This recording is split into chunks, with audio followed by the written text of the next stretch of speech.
pensamos em Tarsila do Amaral, a imagem que vem em nossas mentes é a pintura de um homem disforme, com um pé muito, muito grande, um sol escaldante, uma paisagem árida.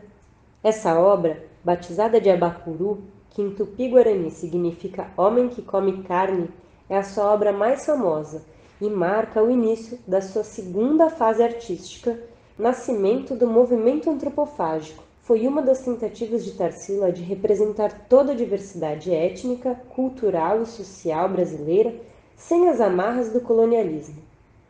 Tarsila do Amaral nasceu em 1º de setembro de 1886 na cidade de Capivari, no interior de São Paulo. Nessa época, aqui no Brasil, ainda era uma monarquia, e Tarsila era filha de fazendeiros muito ricos, de uma família tradicional cafeeira, e por isso ela foi alfabetizada em casa, com professores particulares e mais tarde enviada ao Colégio Sion, um internato de caráter religioso apenas para meninas. Esse internato valorizava os costumes da família tradicional, incentivava o casamento e formava futuras mães e esposas. Tarsila finalizou seus estudos na Europa e casou cedo, com 20 anos. O destino parecia guiá-la a uma vida voltada ao marido e a fazeres domésticos, como era o costume da época. Mas não foi o que aconteceu. Tarsila se dedicou a estudar a arte e, mais tarde, a entender, explicar, documentar o Brasil em que vivia, ainda em meio a transformações sociais, políticas e econômicas posteriores à proclamação da República, que aconteceu em 1889. Revolucionou a arte brasileira, rompendo com a cultura tradicional e abrindo caminho para uma cultura popular através de uma visão cada vez mais politizada.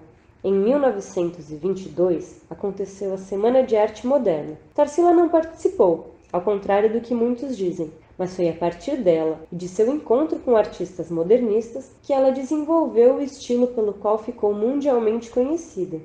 Em sua primeira fase, chamada de pau-brasil, Tarsila pintou com cores fortes, chamadas de cores caipiras, a diversidade da fauna e da flora brasileira, as paisagens rurais e urbanas e a vida cotidiana de seu povo, valorizando a identidade nacional, a vida cotidiana e evidenciando as mazelas sociais que nos cercam até hoje. Tarsila documentou nessa fase o surgimento das feiras, que diversificaram nossos hábitos alimentares através da troca de alimentos pelos imigrantes, a marginalização da população mais pobre através da segregação espacial, a situação de miséria da população negra e o surgimento das favelas no Rio de Janeiro. Abapuru marca o início da segunda fase, a antropofágica, que reforça ainda mais a luta por uma identidade e o resgate histórico para a formação de uma cultura própria. Trouxe em suas obras, além da representação do nosso povo, negro e indígena, personagens folclóricos de histórias que eram contadas por trabalhadores em sua fazenda.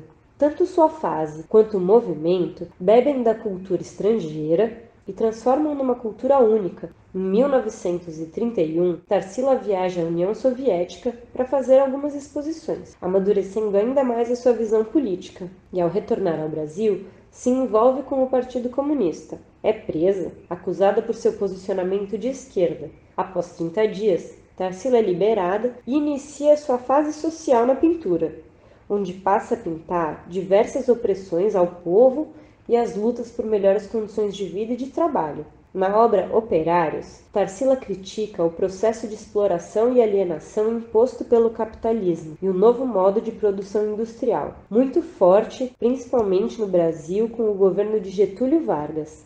E também a diversidade étnica da classe operária brasileira, composta em sua maioria por imigrantes. Nessa fase, Tarsila também troca as cores vibrantes por tons mais sombrios e acinzentados, as cores das grandes cidades.